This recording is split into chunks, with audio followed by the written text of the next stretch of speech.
tanggapan saya, menurut saya itu tidak pantas untuk dipertontonkan karena yang menonton itu kan banyak ya, nggak cuma orang besar saja tapi anak kecil juga nonton. Apakah pantas bahasa-bahasa tersebut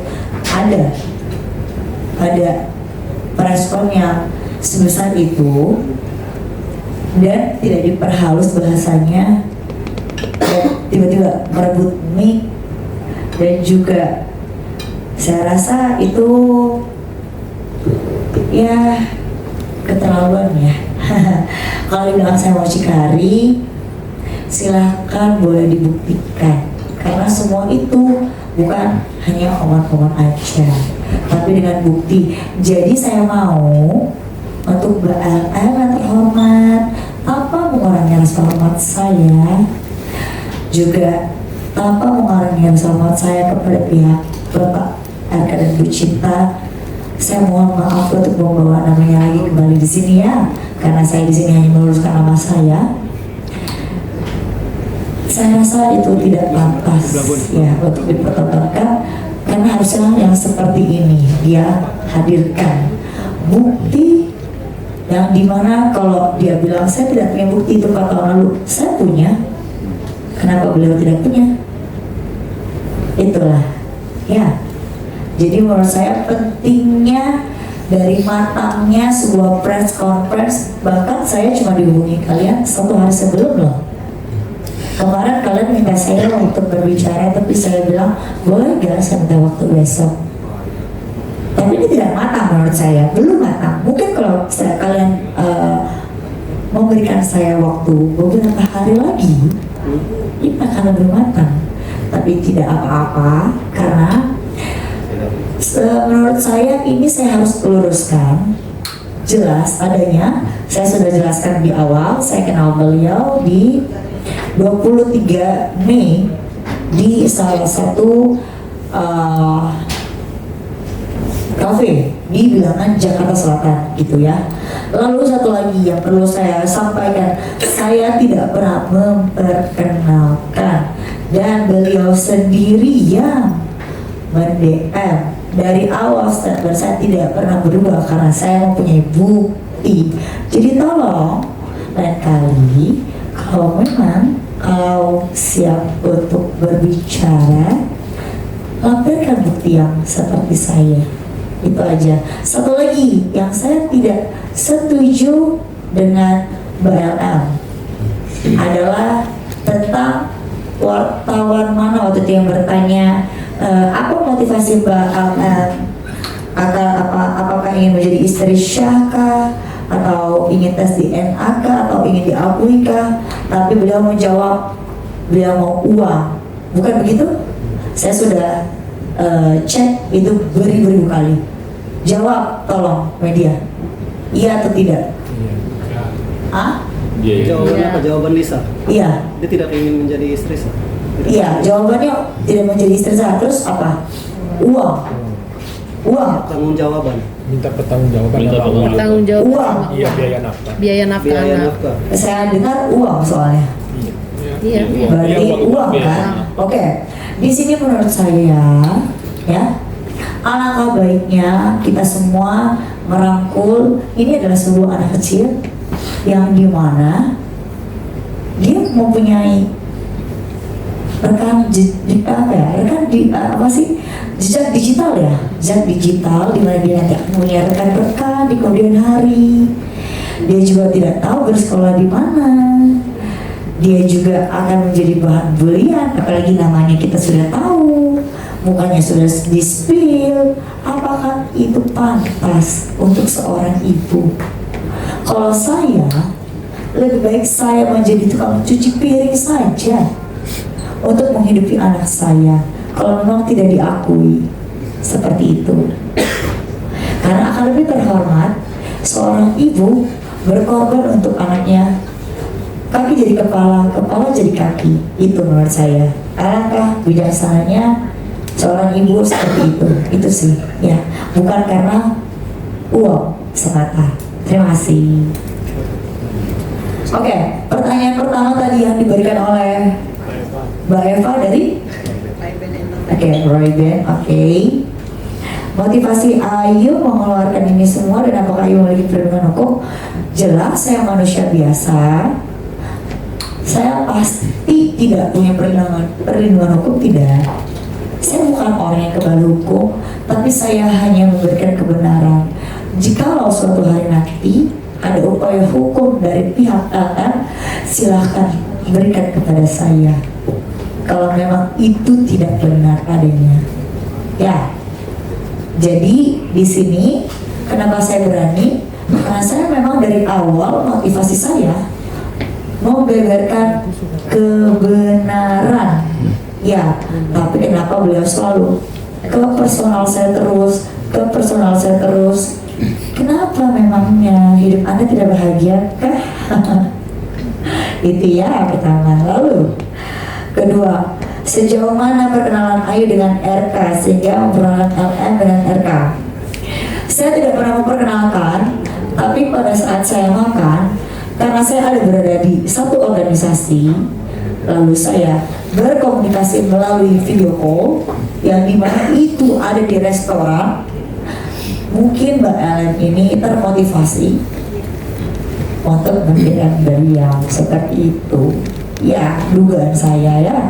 Jadi silakan diklarifikasi kalau memang saya salah, atau silakan berikan upaya hukum kalau memang saya salah. Saya siap. Terima kasih. Apa pertanyaan ketiga ya? Oke. Ayu Aniati Aulia sebagai mucikari. Saya sebagai Ayu Aniati Aulia dengan mengurangi rasa hormat, silahkan buktikan dan tunjukkan bukti-buktinya kalau memang saya seorang mucikari dan saya siap mendapatkan hukuman jika memang itu benar adanya. Tegas ya, jelas ya.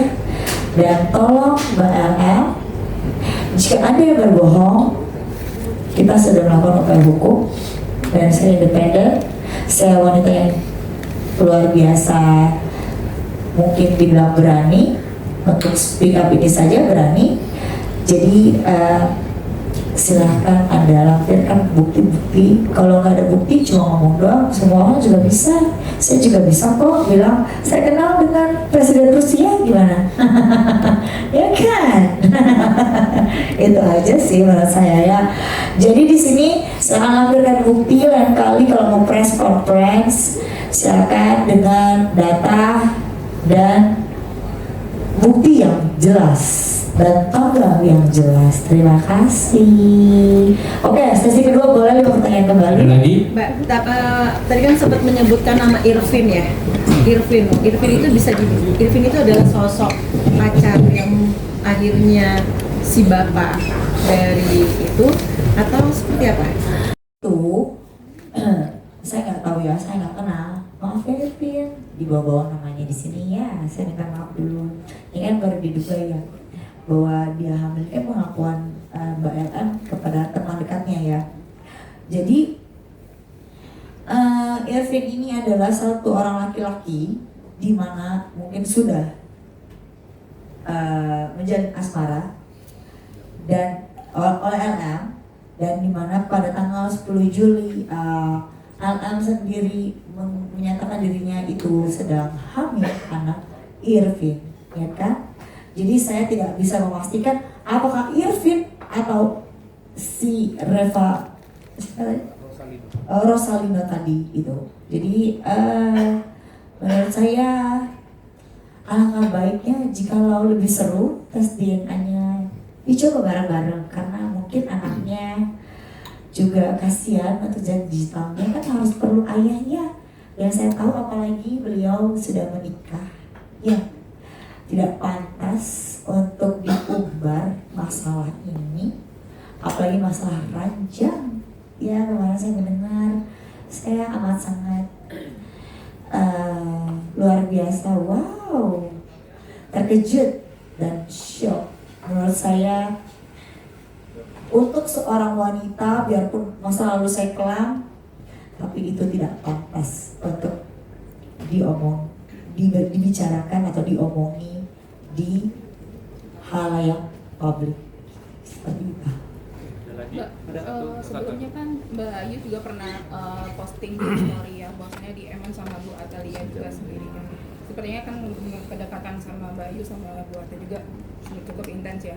Nah, apakah respon kali ini beliau juga tahu Mbak Ayu membongkar semua ini atau seperti apa dan responnya seperti apa? Oke, tidak tahu. Jadi di sini saya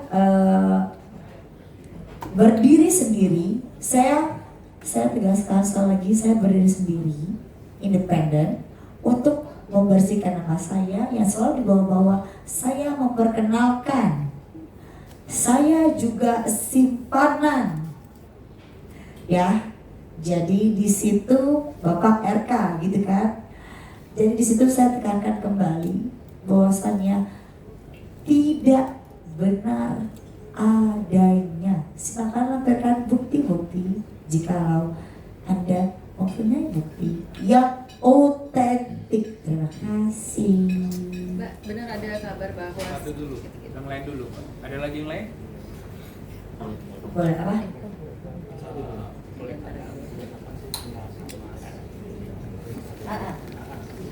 Kedua adalah membersihkan nama baik. Artinya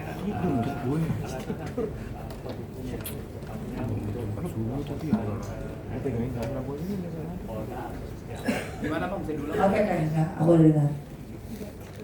Jadi tadi pertanyaannya adalah, adakah langkah hukum untuk LM sendiri atau tidak? Dan ini adalah presscom untuk membersihkan nama baik. Dan kapan aku mengenal LM kan? Ya, oke. Saya jawab ya. Itu 3 ya, tapi nggak apa-apa jadi 1 aja. Oke. Pertama, saya mengenal LM itu karena dia junior dari masa lalu saya yang menurut saya kelam. Dan saya sudah banyak berbenah diri sekarang. Lalu menurut saya dia adalah junior saya mengenal dia dari 2019 ya. Beliau pernah berpacaran dengan mantan pacar saya bernama Dimas, yaitu dia saya tidak pernah video itu. Yaitu dia adalah teman kuliah saya di Universitas Bunda Mulia yang dimana dia juga menjadi korban LM sebagai narkoba. Itu. Lalu apakah ada upaya hukum? Pastinya ada. Ya. Sudah. Bukan secepatnya. Sudah kita lakukan upaya hukum. Silakan kalau untuk hukum mungkin Mas Doni lebih tahu. Silakan Mas.